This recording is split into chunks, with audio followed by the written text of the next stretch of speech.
Hello, and welcome to the 81st in an unknown number of podcasts. The poet John Donne famously wrote that no man is an island. And yet in these days of lockdown, shielding, isolating and social distancing, it can seem that it goes against his concept of humans as social beings. I have to say that while I've been producing these podcasts, there's been a feeling that I've been working in splendid isolation. So I'm very thankful through technology to once again welcome a guest to the podcast. This is the 9th episode of Desert Island Discs, and I'm very pleased and happy to welcome my good friend and colleague, Mr. Barker. So, hello Mr. Barker, or should that be, alright la? Hello, Mr. Fung, and thanks very much for having me on Desert Island Discs. I've been listening to a hell of a lot of the back catalogue on the BBC Sounds in preparation for this. Weirdly, I'm quite nervous. I don't know why. I'm talking to a computer, and it's all very strange. But yeah, thanks for having me on. Yes, it is a bit strange talking to a computer, but I suppose at least it's not HAL 9000 and you're not asking to open the pod bay doors. Anyway, let's get started, Mr. Barker. The first question, I know, given your love of music, will have been very difficult for you to think about, but the first question is, what recordings would you choose to listen to? As you are probably aware, Mr. Fung, this is a really tough subject for me, as it has probably been for others. But 5 things that I want to take and listen to over and over again, rather than having my entire library on my phone or my CD collection at home, is really tough. I've gone for music that evokes an emotion in me or has a memory attached to it. So the first one is James Taylor and Your Smiling Face, and this reminds me of childhood. And it's one of those occasions where a lot of people throughout the years have said to me, "Oh, I hate my parents' music taste. You know, it's hideous. They listen to some awful music." For me, that wasn't the case. For me, that was kind of the start of my awakening in a musical sense. That my parents were lovers of 60s, 70s, early 80s music. My dad was in the Merchant Navy and was fortunate enough to hear 70s sounds as they were happening on the boat, on the ships, and he brought back some incredible, strange music, and stuff that was happening in America and South Africa, and things that weren't necessarily getting airplay over here. So, my upbringing was very much eclectic, shall we say. I was introduced to music at a very young age, and this one reminds me of those times. I actually wore out my parents' VHS of this. There's a live videotape of this concert, and I wore it out. They had to buy a second one. So it evokes those memories of really kind of sitting down and watching a genius at work. And there's no other word for James Taylor other than a songwriting genius. And I just love the song. It's one of the songs on the album that makes me feel good, makes me genuinely feel happy, and it's a lovely love song. It's simple, and it's about being thankful for being in love, for having a person there that you want to give your time to, and it's such a really nice tune. Yeah, so that memories of childhood, all good. Second choice is Billy Joel, Captain Jack, and again, it's a childhood memory. I was obsessed with Billy Joel as a kid. I don't know why.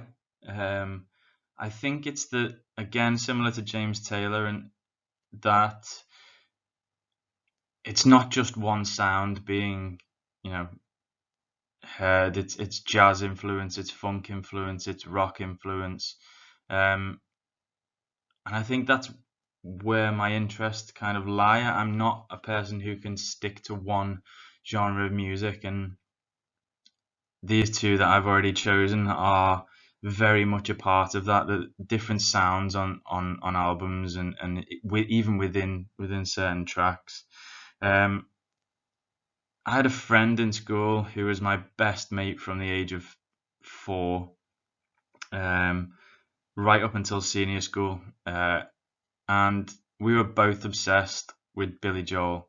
And at the age of 6 years old, both our parents got together and were like, "Are they okay listening to this track?" This one in particular, we were both obsessed with the Piano Man album, and there's some quite choice language and lyrics within it. And they got together and said, is this appropriate for 6, 7, 8-year-olds to be listening to? Thankfully, they agreed that I probably didn't understand it. I didn't. And I was just, singing away to my heart's content at some, interesting sounds that I was hearing rather than kind of understanding them. So it wasn't taken off me. But I've seen him a couple of times. I've seen James Taylor as well, but Billy Joel has a special place in my heart for kind of live music, of seeing him. If anyone hasn't seen his Live at Shea Stadium DVD or video on YouTube, check it out. It's absolutely unreal. He's also probably, I would say, the most talented man ever to play at Old Trafford. So he holds that in my heart. Well done. Third, Dave Matthews Band. Again, there's something about their sound that is, jazz, funk, rock, blues, just covers all the bases for me. This was a track that appeared strangely to me on CD UK, I think it was in 2001. And I heard this guy stand up and sing an acoustic and just went, whoa, what was that? It was unlike anything that was ever played on CD UK. It was usually, some pop nonsense that, catchy tracks, but it wasn't this kind of depth of songwriting. And I had to know more. I went down to my dad and I said, "Have you ever heard of a guy called Dave Matthews?" And he was like, rings a bell. So we went to a CD collection and he pulled out an album, Dave Matthews Band, and it was called Crash. And I basically stole it. It became my album. And I had to wait months for the album with that song that I'd just seen to come out. The day it came out, it was on pre-order for me, and I bought it. And again, I've had some incredible times watching him live, and my sister was fortunate enough to win tickets to see Dave in London at Maida Vale Studios, and we got the train down, my whole family, and we went to see him, met him afterwards, had a great chat, and it's those memories that I will cherish forever, of good times listening to good music. But yeah, thanks CD UK, dreadful program, but brought me Dave Matthews. Third thing, bit of a change of pace. I know I've spoken to you about this a number of times. Throughout studying A-level music, it wasn't that I didn't like classical music, but it didn't kind of resonate with me as much as kind of pop music, blues, jazz. I was in a jazz band in school. Classical just didn't kind of sit well with me. And I knew it was, it had its reasons for existing. I knew it was, film scores that I'd loved, but I couldn't necessarily just sit and listen. The first time I ever did that was one of the Mendelssohn pieces for my A levels, and I adored it. But I don't think I could ever go back and listen to it. It was a moment in time. Whereas this album, The Beyondness of Things by John Barry, and particularly the title track, just takes me to a different place. It reminds me of trips out to California to see my uncle. And Barry's known for his musical scores, and this album's a little bit of a departure from that. In that it's kind of pieces that he wrote over the years that reminded him of childhood,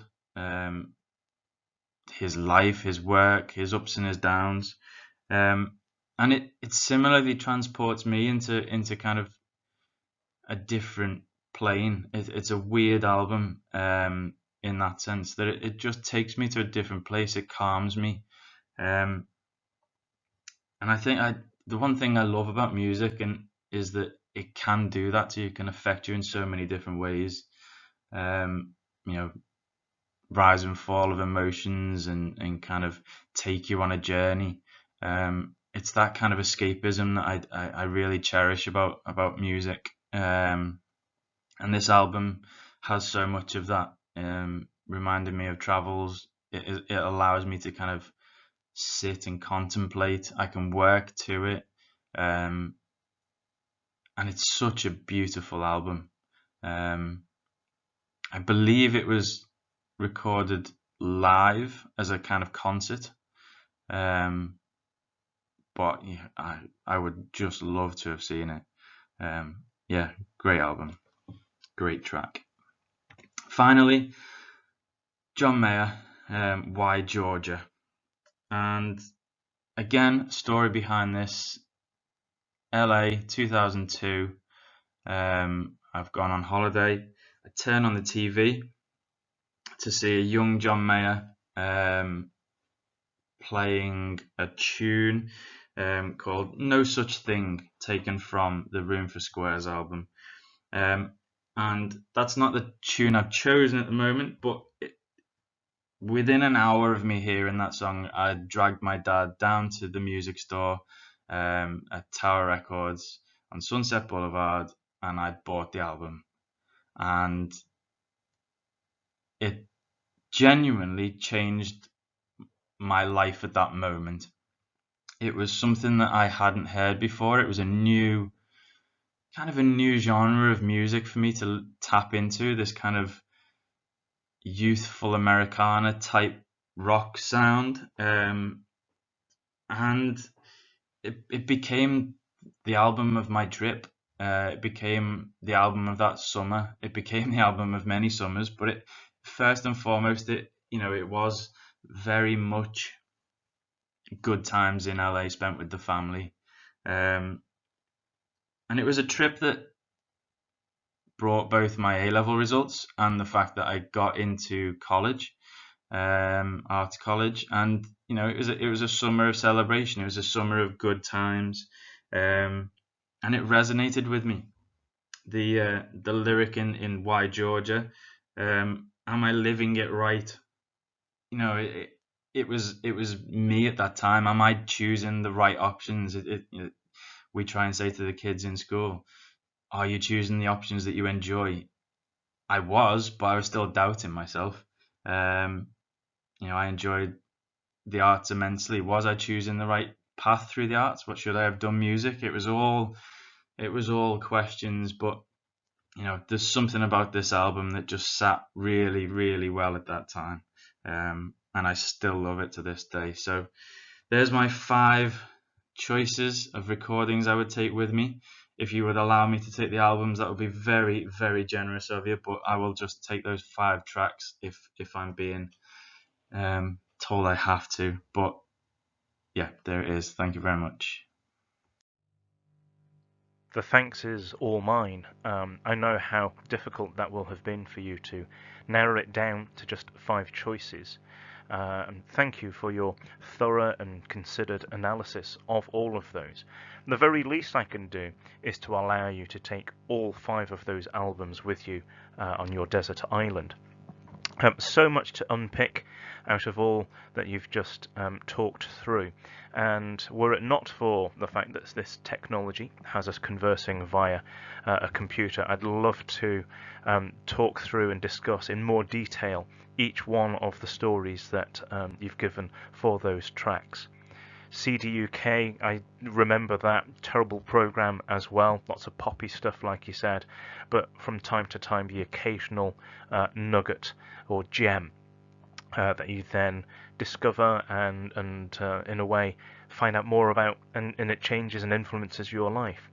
I'd love to talk a lot more about the talents that have played at Old Trafford and why it is that I would agree with you that Billy Joel was the most talented person to ever play and appear at Old Trafford. Again, love to be able to talk through the John Barry album. You know, it's one that I have as well, and I've listened to. And we could discuss all the variety of tracks that are on that particular album. James Taylor too, all of his stuff that you're exposed to via your parents, the same for me. Dad was a great fan, and it was always kind of in the background when I was growing up. And just like everybody else, you've managed to sneak in a track there where I've never heard much about this particular performer, and it's John Mayer. And so on your recommendation, I'm going to dig out the album and give that a go. And who knows, perhaps it may resonate with me too, particularly the line, like you say, where it talks about, am I living it right? Well, I don't know much, Mr. Barker, but I do know that your answer was you giving it in the best way, and in the way that I know you to be. We don't do things half-baked. If you're going to do it, you're going to do it properly. So thank you for taking the time on a very difficult task, I know, for you to have chosen all of those pieces. Now, moving on to the next question. Which book would you read? My book choice might seem like a slightly odd choice, but again, I think when you're doing this kind of thing, the thing that drives you is emotions, is memories, and for me, this holds a great place in my heart, and hopefully I can try and explain why.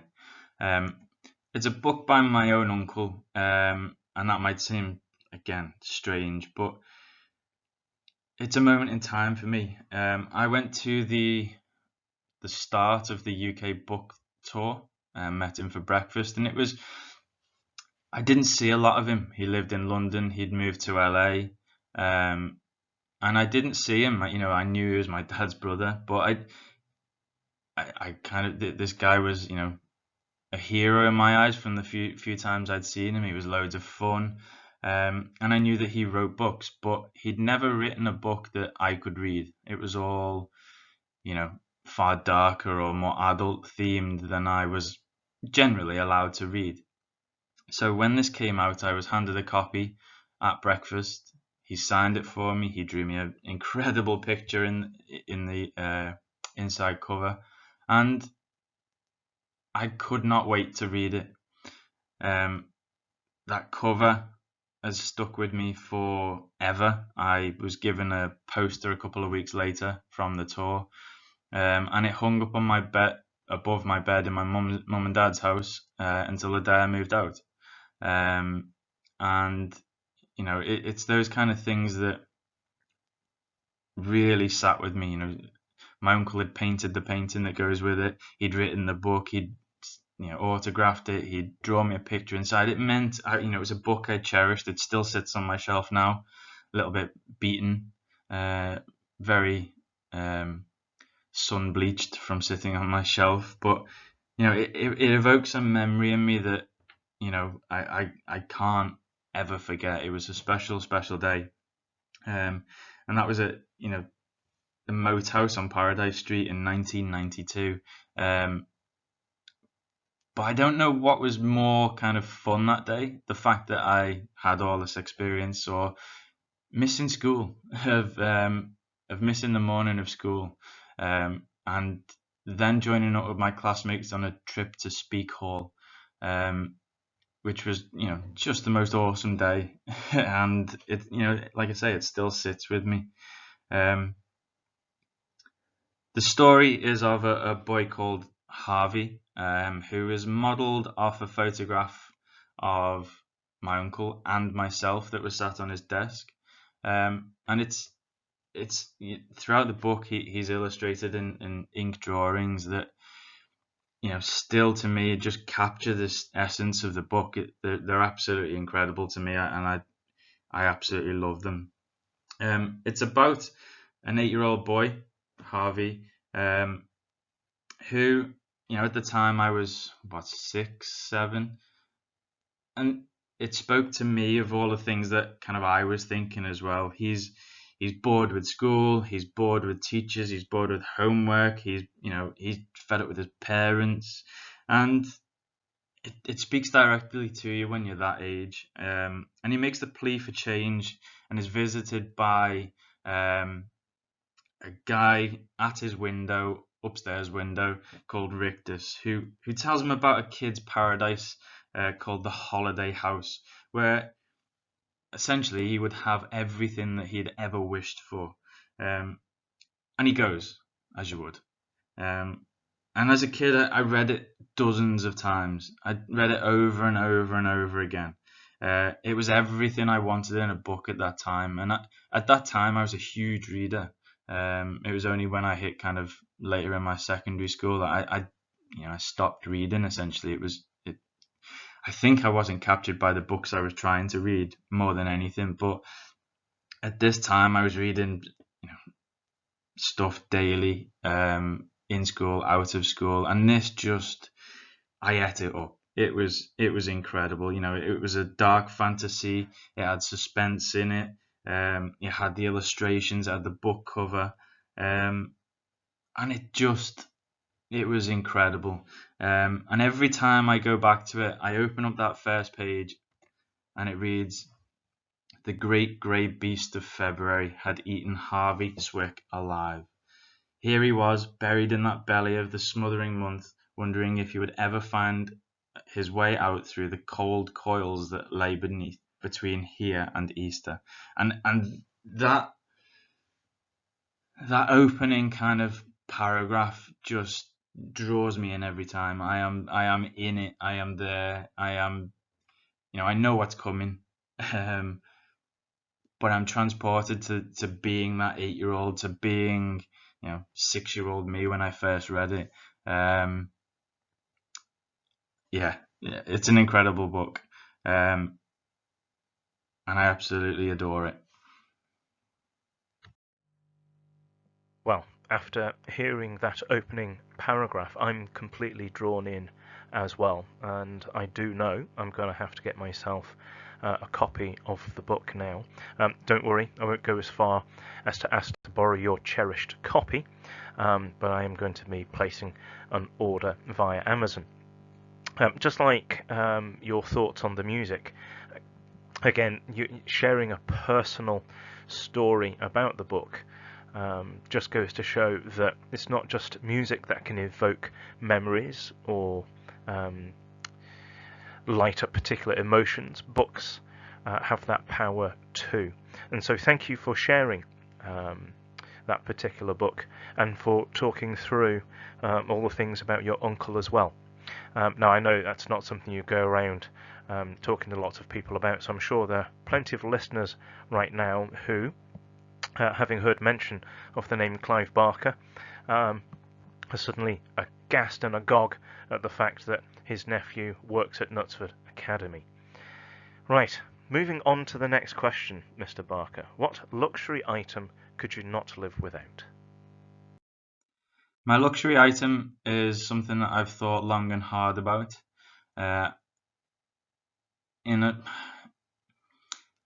It's a toss-up for me between sports and music. And you've kindly given me 5 tracks, maybe albums. listen to. So rather than go for an iPod full of music, which feels like a bit of a cheat, I'm going to go for a basketball hoop and a football combined. So I can have a goal and a net to play with. Obviously, they're going to come with balls. Thank you very much. And yeah, I think that would probably keep me busy when I'm not listening to music, fishing, swimming, whatever on that desert island that will keep me in some sort of shape as well. But, at the end of the day, just keeping a bit more active and changing it up a little bit. As you well know,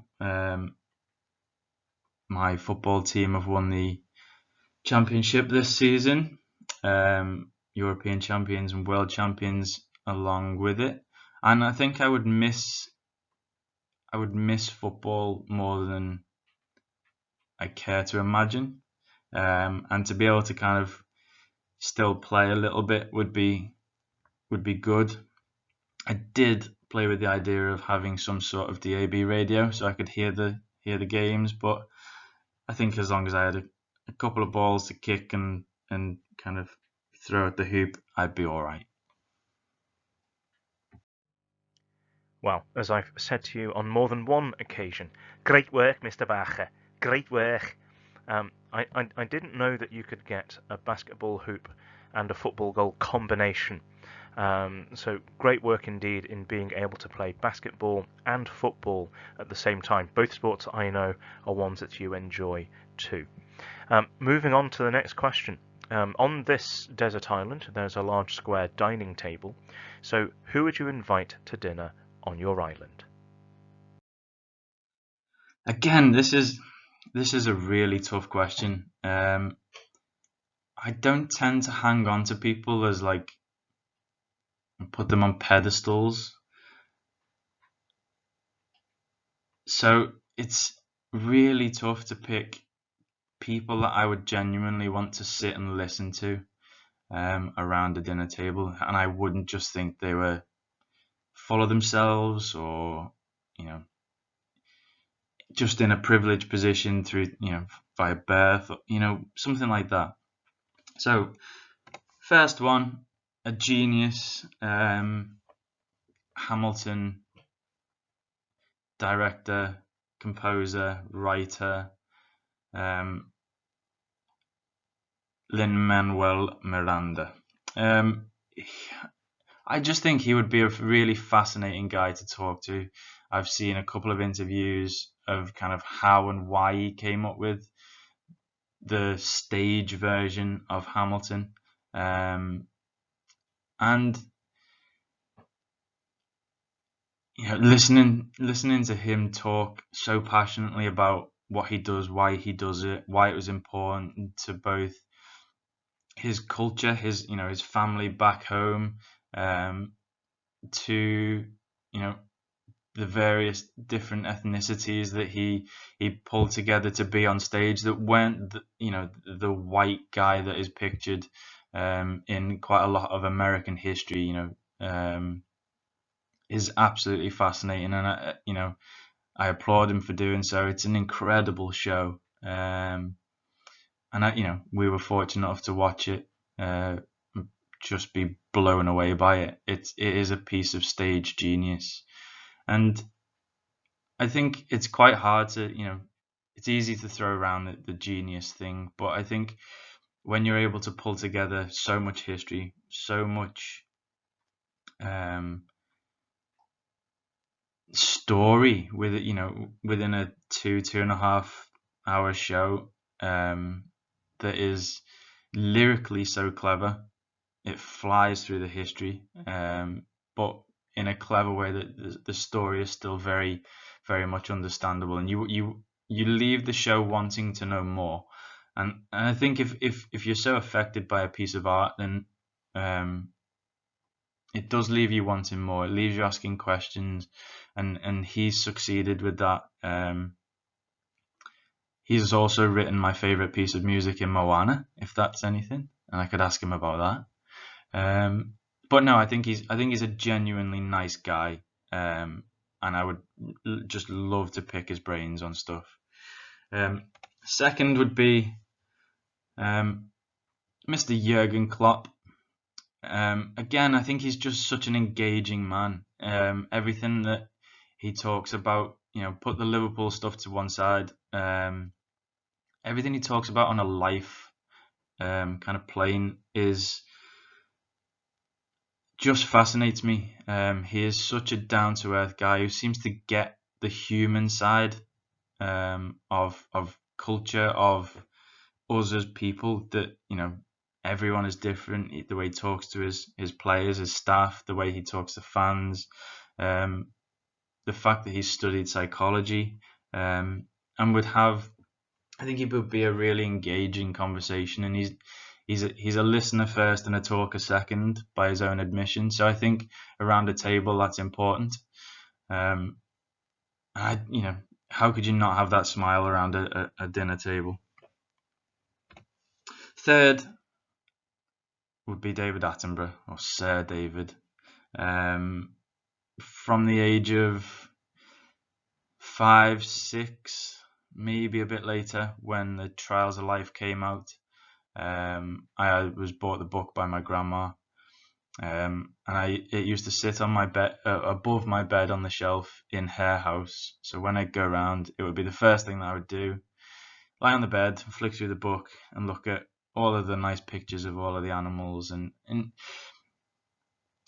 as a young kid, it was one of the options that I genuinely wanted to do as a career. Not be a vet, but basically be David Attenborough. Go around the world, filming and photographing and talking about incredible creatures. And it's it never happened. My life went a different way, but it's one of those things that I'm never too far away from watching a nature documentary. My deep fascination is the deep sea, and all the kind of weird alien-like creatures that are down there. And he was the catalyst for that for me. I never miss a show that he's done. And again, the stories that he could tell, the stories of finding creatures and taking them back, even though that's not allowed now. Listening to him talk on interviews, I think you could talk for a week and you'd never get bored of him. Fascinating man, and a genuine legend. And it'll be a very sad day when he leaves us, but he is just the most fascinating man, and a great advocate for looking after the planet. Now, those are some wonderful dinner guests. And I must admit, Mr. Barker, it kind of makes me wish that the dining table on the desert island was a pentagon shape. That way I could join you and Lin-Manuel Miranda and Jurgen Klopp and Sir David Attenborough for dinner. I'm sure it would be not just a wonderful dinner, but absolutely wonderful conversation to be had, to be able to listen to them and to learn from them as well. To borrow a line from Hamilton, look around at how lucky we are to be alive right now. As you mentioned, how lucky we were, not just to watch Hamilton in London, but also to meet one of the cast members and have them escort us onto the stage. So we've stood on the stage in London. How really lucky, how genuinely lucky we are to have Jurgen Klopp as the manager of our football team. Premiership title, European Champions League title, World Club Football champions as well. That's all down to Herr Klopp and his team, and how lucky we are to have been growing up at a time when David Attenborough was producing his fantastic documentaries, from Life on Earth in the late 70s, Living Planet, Trials of Life through the 80s and 90s, and more recently the 7 Worlds, 1 Planet documentary as well, and all those highlights in between, such as Planet Earth, the Blue Planet as well. how very lucky we are to have grown up with his documentaries and to have learned so much from him. And we continue to learn so much from him as well. Right, Mr. Barker, on to your final question. What would be your message in a bottle? I'm not great at this kind of stuff, as you well know, Mr. Fung. My memory is dreadful, and I tend not to remember quotes very well. One of the quotes that I was told, when would it have been? 2010, 2011, when I was weighing up whether to leave London and move to LA. My uncle said to me, you just need to explore. You need to, follow your dreams, and you need to discover what you want to do. And I was like, okay, that makes sense. And then I went to see him during one of the summers, and I said, talk to me more about why should I come here, kind of thing. Why should I come and move out to LA and live over here? I know why I kind of want to do it. And he said, there's this quote from Mark Twain, and it's something that has stuck with me, even though I kind of heard it in two parts, two separate bits, separately, if that makes sense. And it's, life is short, break the rules, forgive quickly, kiss slowly, love truly, laugh uncontrollably, and never regret anything that made you smile. So that was the first bit that I heard. And I know that the explore, dream, discover is the bit that my uncle referenced, but that first bit was the kind of the lead into all of kind of the conversation that we had about moving, of leaving London. And then he said to me, it goes on to say, 20 years from now, you will be more disappointed by the things you didn't do than by the ones you did. So throw off the bowlines, sail away from the safe harbour, catch the trade winds in your sail. Explore, dream, discover. And it's, again, it's that kind of thing of creating memories. And it's the reason why I think those kind of, the music that I've chosen, the book I've chosen, it all evokes those memories. It takes me back to happy times. It takes me back to a good time spent with family, with friends, of finding something, of discovering something, of really kind of pushing yourself out your comfort zone to go against the grain. My music choices as a kid didn't sit with my friends. I was into the same stuff as they were, but there was stuff outside of that I couldn't talk to them about. They didn't have any knowledge of it. It wasn't that I was ashamed of it. It was just that, it wasn't worth talking to them about because they didn't know. And I think that's always been a key thing. I'm not the most outgoing person, but quietly I'm there trying to figure out what my next move is and what I can then go and discover. And there's a hell of a lot that I would love to do. I've not traveled much other than California, New York, but this, I always come back to this quote.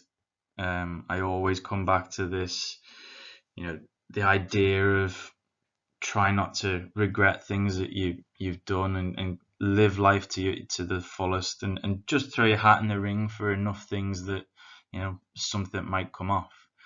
I did that in my old workplace, and it was the reason why I moved to LA. It was kind of a chance thing that I threw my hat in the ring and I went and I did it. And then it's those kind of life experiences that are really important to me. So and it's something I always try and talk to the students about, of you might be making this decision right now, but it doesn't change the rest of your life necessarily. You can change your mind millions of times. It doesn't really matter.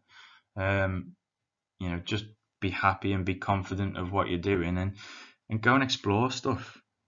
Go and discover new things. Go and try stuff that you would not have normally tried, and you might love it, and you might change your path.